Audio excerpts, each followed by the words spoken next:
The show was up there. So you don't think that Snoop needed that? So you don't think Snoop wanted that? Did you listen? So, but you went on there and said, why doesn't she have Gail? Maybe Gail doesn't want to do it. We opened the forum for Gail to go there, though. So now we open the conversation for Gail to go there. Because people want to know why Gail is not there.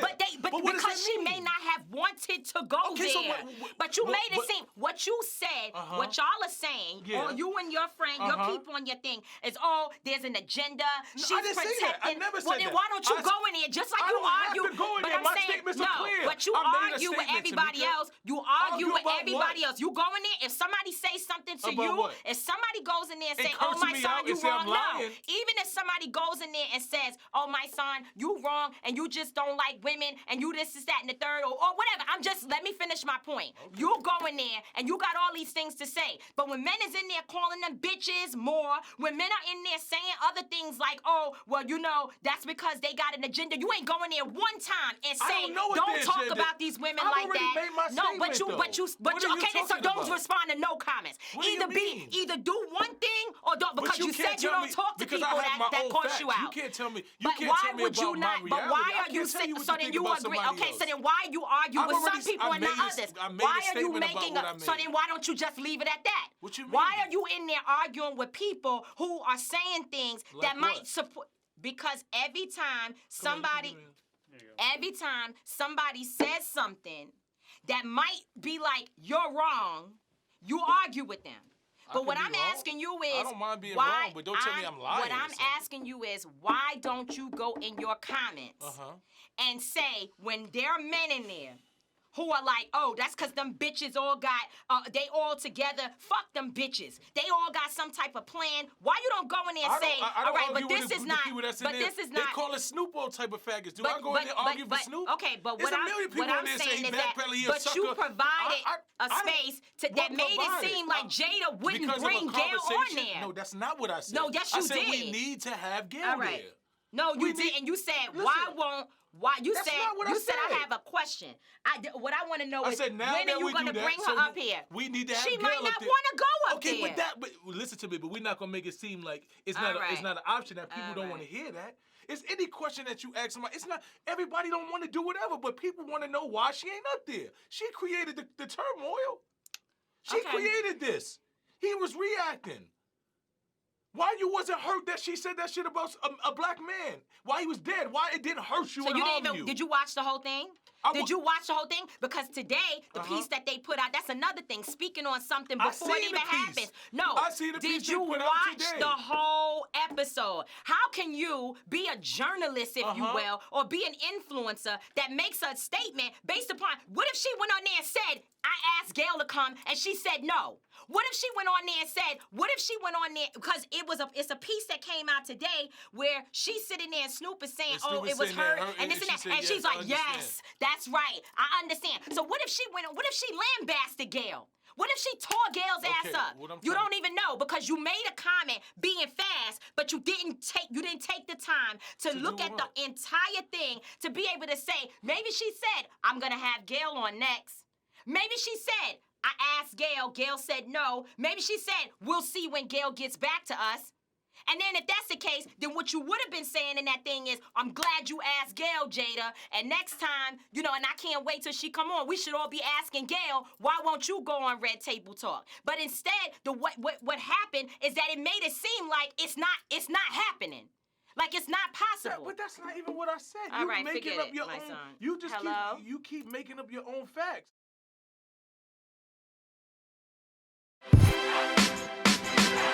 That's how we own it! What's going on, y'all? It's your boy, Mysonne, and this is Street Politicians, the place where the streets and politics meet. And I'm Tamika Mallory, and thank you for joining us for another episode. It's been a little fiery around here. Maybe you've been privy to some of the dialogue that was going on before we started the show. Lots happening in the news all the time. And you know what? My son and I, sometimes we just don't agree. We don't agree. And this is one of those times, so y'all had a little preview. You probably got some of the little firecrackers. So y'all been following us, and we've been going back and forth about this whole Gail and Kobe situation.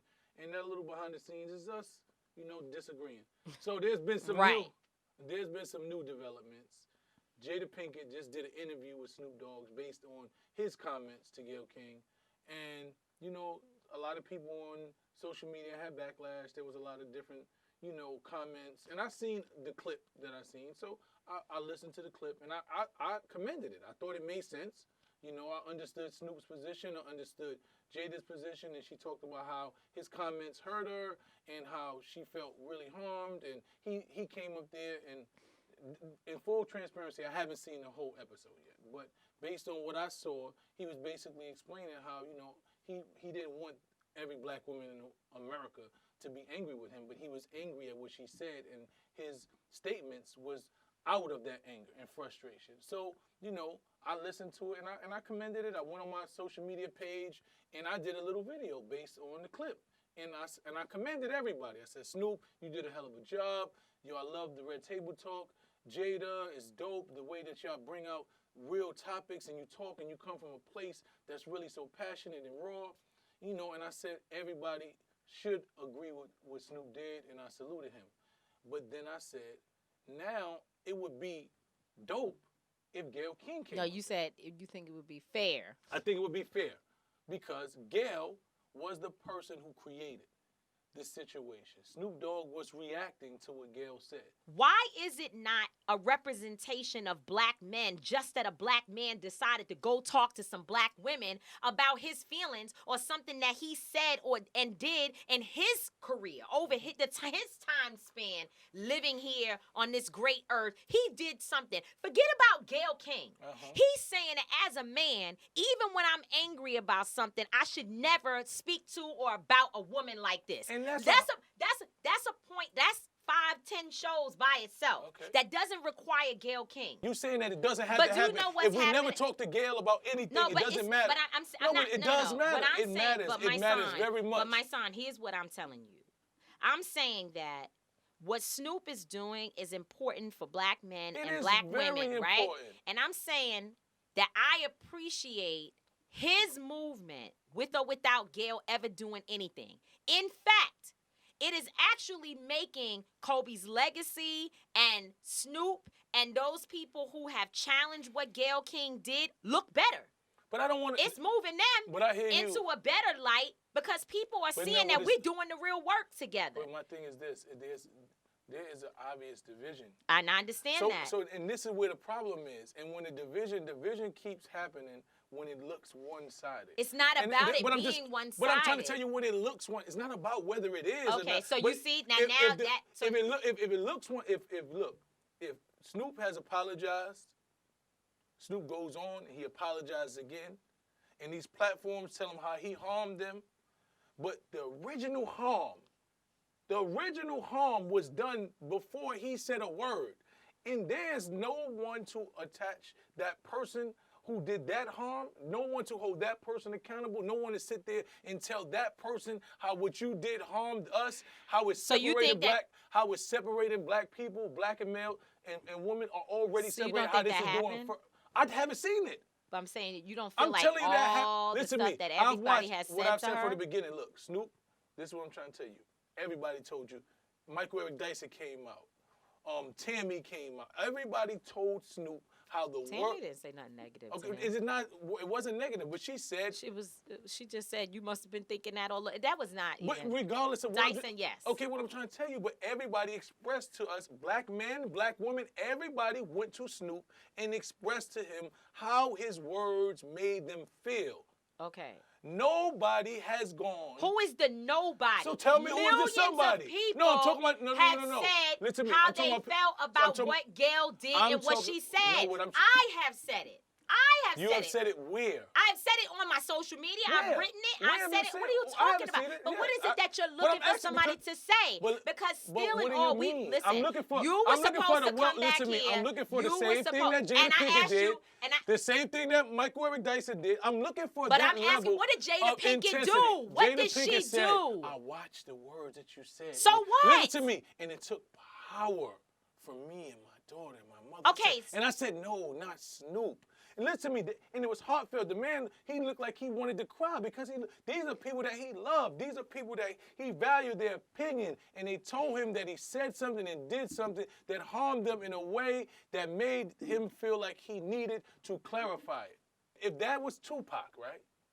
Tariq. Listen to me. Tariq. Listen to me. If somebody had asked her those questions about Tupac, she'd probably have punched him in the face. And if somebody was up there talking about interviewing somebody about Tupac, she would have felt the same way. But do you realize the difference? No. Tell me the difference. The difference is that Tupac is a man that she was in a relationship with. This is her friend. This is his friend. And his friend. Okay, so what do you mean? So what I'm saying, guess what? If she would have done that, she still may have need to go out and say, you know what? I was angry and I did and said some things that I wasn't supposed to say, but I'm still angry about it. Oh. What I'm saying to you, Mysonne, is that what Jada basically did, right? What she did. A space for Snoop to clarify and be one and whole back with black women, so they didn't feel like he was attacking them. I guess where I'm coming from and what I'm dealing with that I spoke about in the last show that we did, I'm struggling with trying to understand why it is that black men cannot just be accountable on their own without having to bring what the woman did and said into the conversation. I'm just trying to figure out because I think what he... No, the problem... No. The problem is there's a chain of events. You understand what I'm saying? The chain of events started with Gail doing... my mother told me, don't jump off a bridge because everybody else is Okay, but I hear what you're saying, but you can't say somebody being held accountable because she got a co-defendant. You can't be held accountable for something that you did with somebody else. You can't solely be held. If me and you did a crime together and it's a black man and a black woman and he said, look, you just need to go by it. No, we got a co-defendant. But we've done that. But we as black women have covered many times and dealt with the accountability and the responsibility for the family, for the black man, for everybody. And you know what? And you know what? And we don't force black men to have to always be a part of that. We take the shit. We take the beating we take the beating and the whipping and the responsibility on behalf of our community and our families all the damn time. And you know what? It's okay.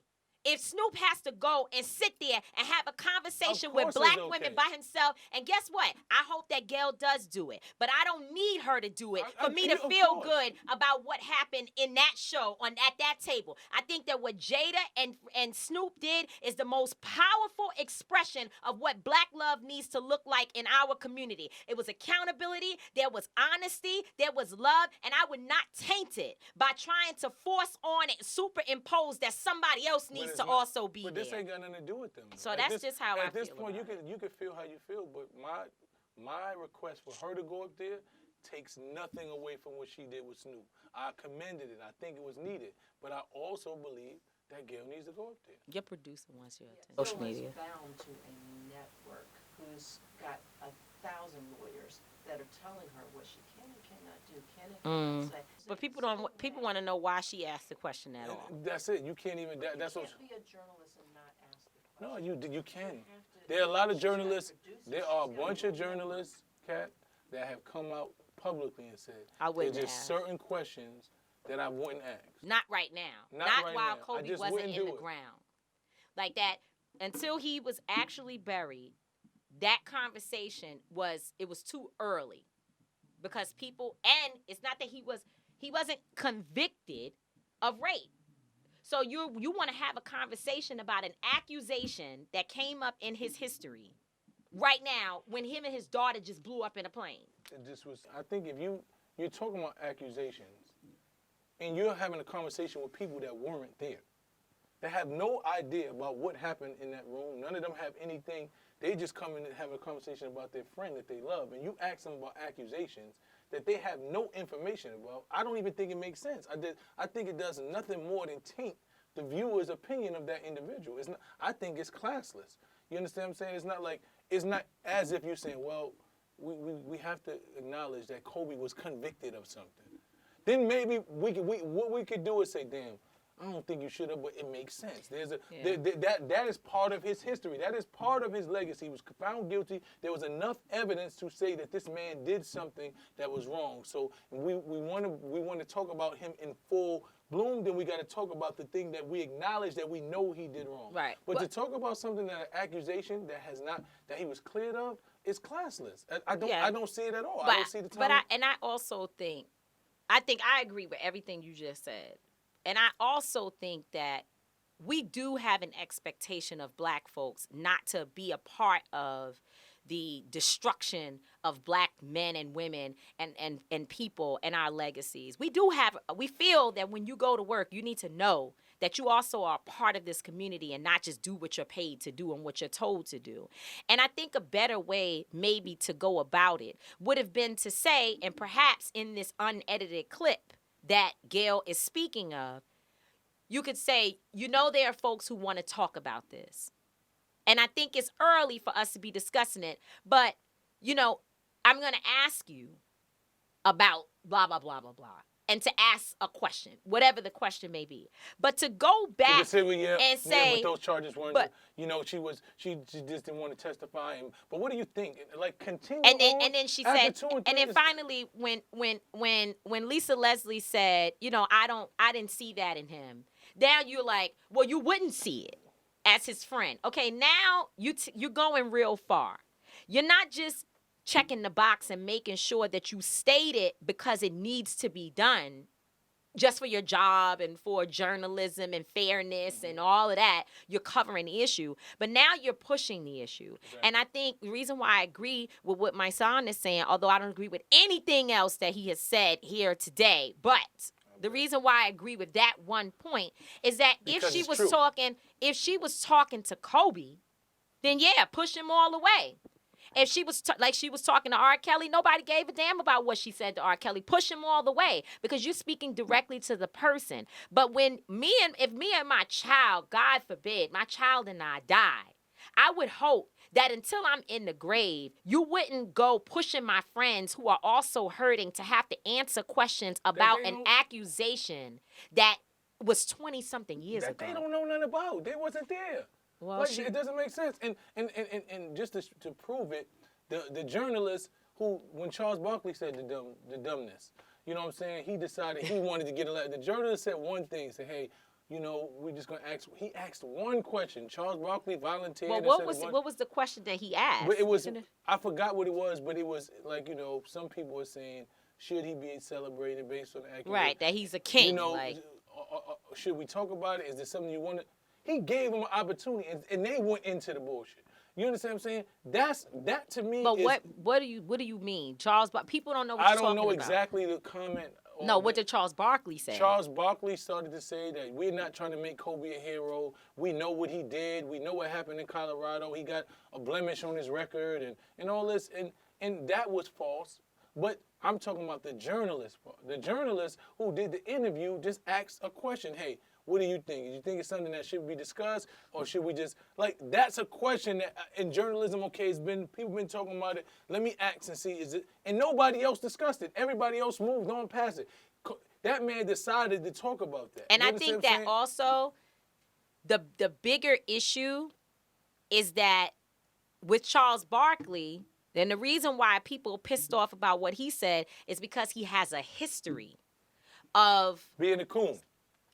He has a history of saying things and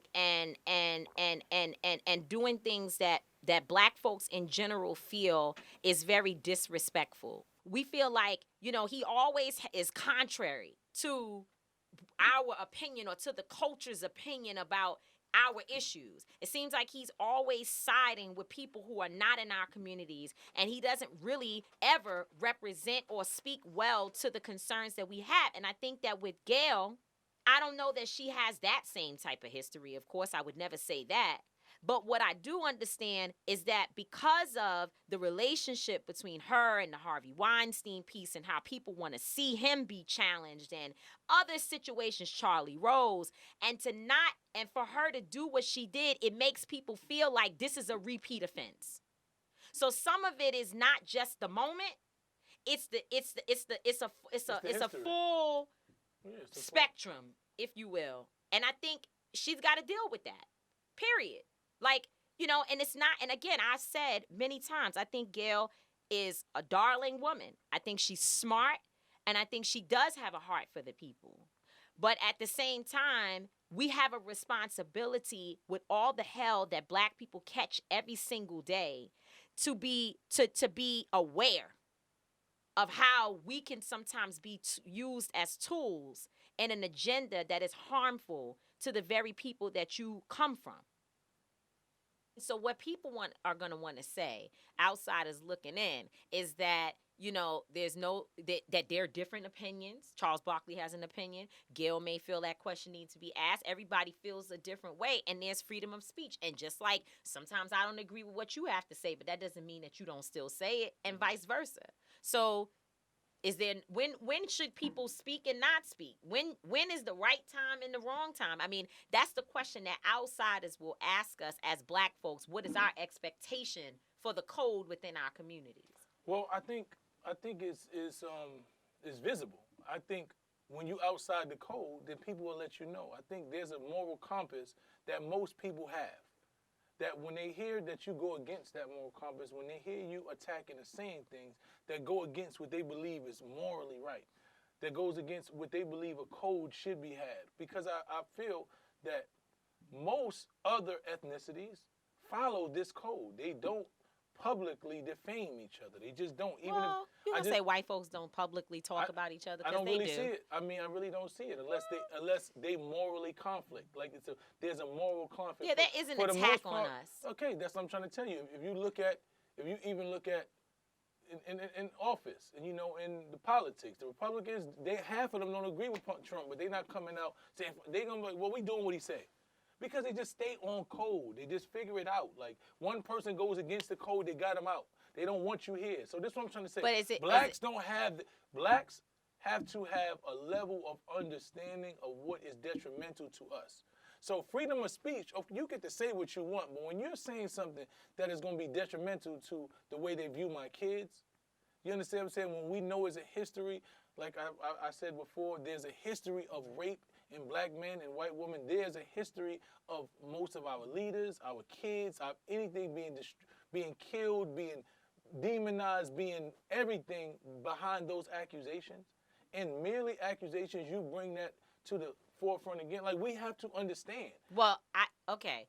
Are we going to wrap this up? Yeah. But I do want us to be careful saying merely accusations, because I have made not accusations but told my truth about things that have happened to me, and I didn't go to court and I didn't do all of that, but it wasn't merely an accusation. It was my truth. In this situation, the fact that the accusation was unfounded, I agree that it definitely is not time to discuss it before the man was buried. I agree with that. But I would say that this code that we're supposed to be living by is very one-sided, because that code has not existed when it comes to the hip-hop community, disrespecting Black women, talking about drugs, feeding our children things that are not good for their minds. So now all of a sudden we want the code to exist at a certain time, but it doesn't cover all times. It hasn't existed when Black women have been out there, where we have the twerk culture, the what is it? Get you a man. No, I'm saying I'm saying get you a man any way you got to do it. Doesn't matter what. Get that money. Like, we also have things that we've done in our community that if we want to be on code, then we need to be on a total code. If we're worrying about protecting our children, then let's all do that. But don't start when people have freedom of speech to have the code. I understand, but I think it's two different, I think it's two different topics. It's just like when people say police brutality and then black on black crime. They're two completely different topics.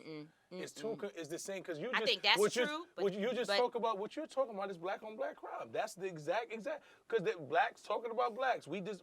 So maybe it was black on black crime. What happened in this situation? Maybe what Charles Barkley said in your mind was a form of black on black crime. I don't think it was black on black crime. I think it was a form of I was black joking, man. Mysonne. I'm just trying to say it was a black man lending his voice to the same narrative. And some people would say that that's criminal, but it is.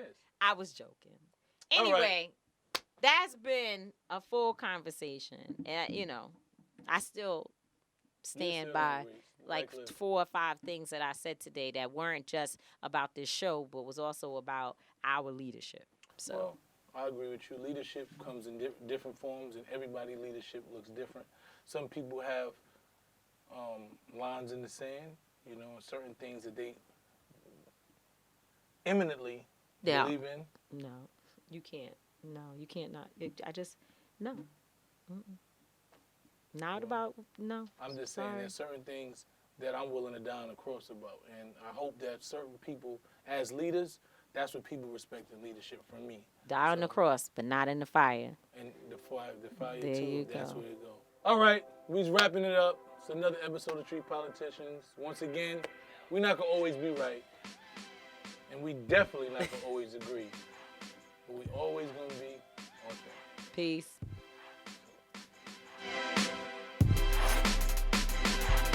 That's how we all do.